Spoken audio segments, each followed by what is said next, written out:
People think minimalism is about owning less. It's not. It's about never being broke again because your money stops leaking everywhere. Minimalism isn't an aesthetic, it's a financial system. When you remove unnecessary spending, complexity, and decisions, money starts stacking by default. These are 15 rules minimalist millionaires follow, even if they never call it minimalism. And the core idea is simple. If your life is simple, your finances stabilize. If your life is cluttered, your money disappears. So, let's start with the first 5 rules, which are all about cutting the leaks in your financial boat. Rule number 1. Own fewer things that need maintenance. Every object you own that can break will break. More stuff equals more repairs, more upkeep, and more surprise bills that derail your savings. Your car, your boat, your second lawnmower, they all demand money long after you've paid for them. Cutting back isn't deprivation, it's just plugging holes. Rule 2. Pay once, not repeatedly. Subscriptions are the silent killers of wealth.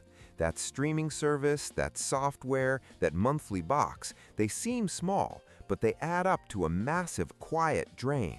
Subscriptions are designed to be forgotten. They bankrupt people one $10 charge at a time.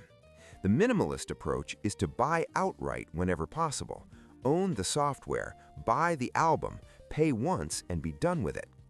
Rule 3. Avoid cheap items. This sounds counterintuitive, but it's crucial. Cheap costs twice. You buy the cheap boots, they fall apart in a year, and you buy another pair.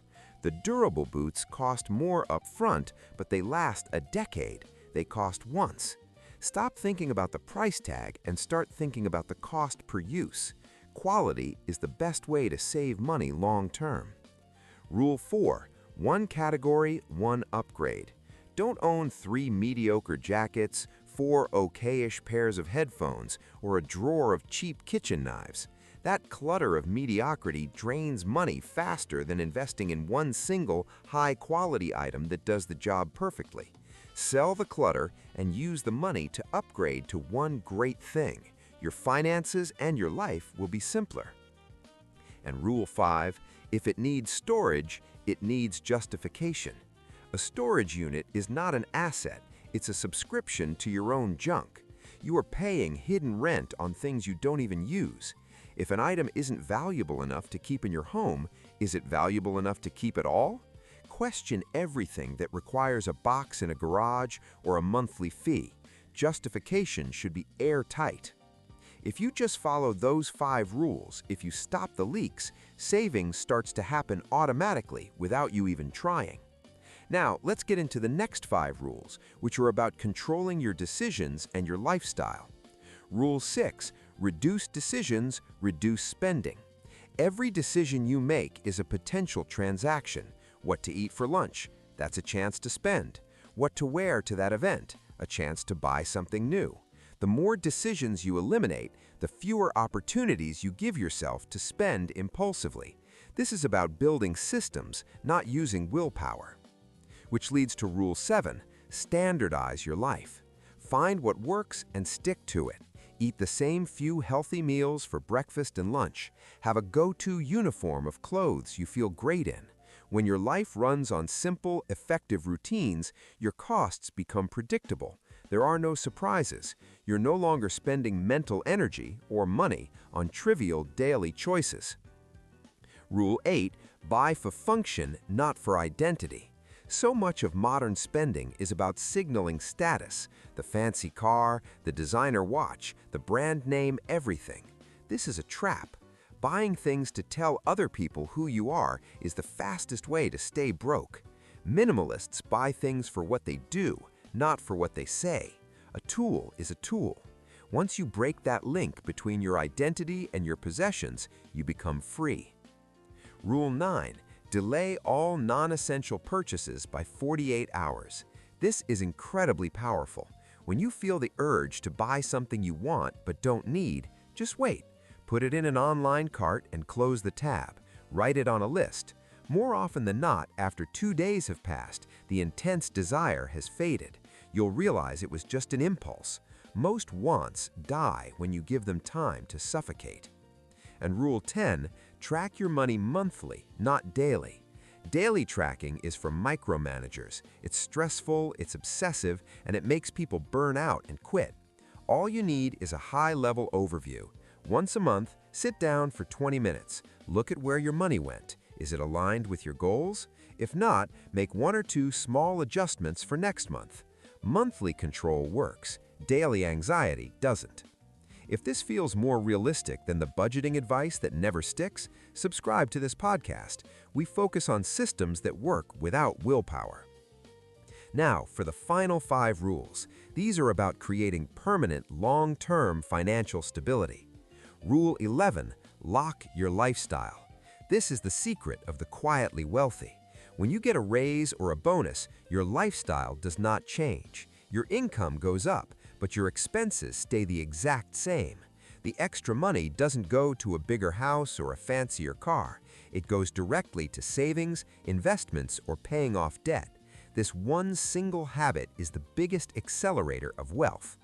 Rule 12, a minimal fixed cost beats a high income. I'd rather be a person earning $60,000 a year with $1,000 in monthly expenses than a person earning $200,000 with $15,000 in monthly expenses. The first person is free.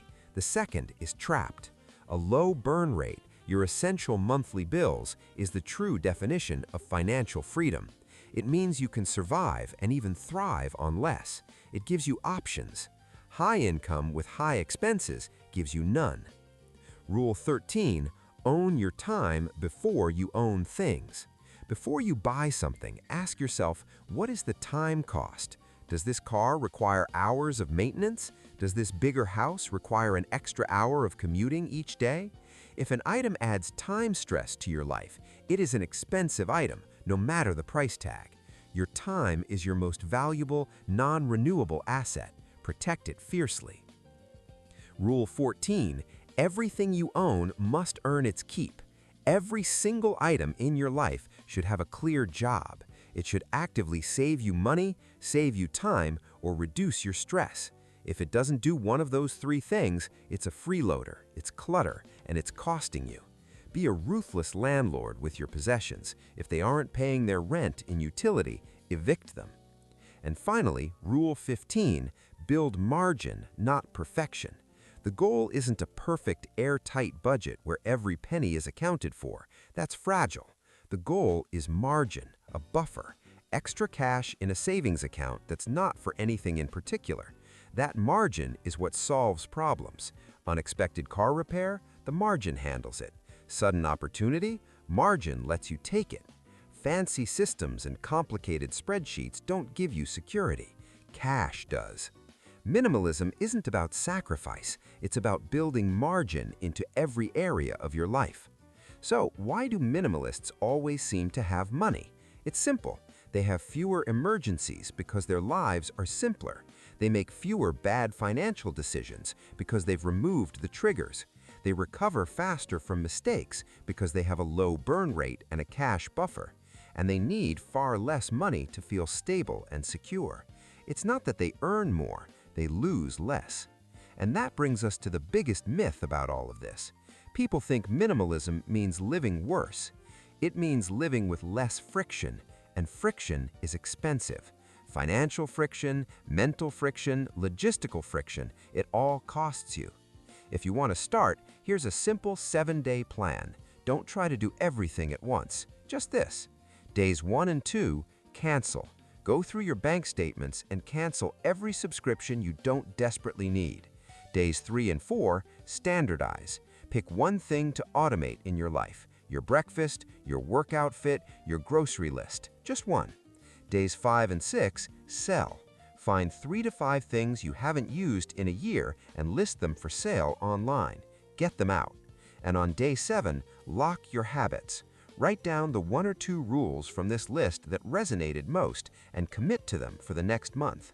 Don't declutter your house first. Declutter your expenses. Minimalism isn't about having nothing. It's about always having something. It's about always having money. When your life is simple, your finances stop fighting you and they finally start working for you.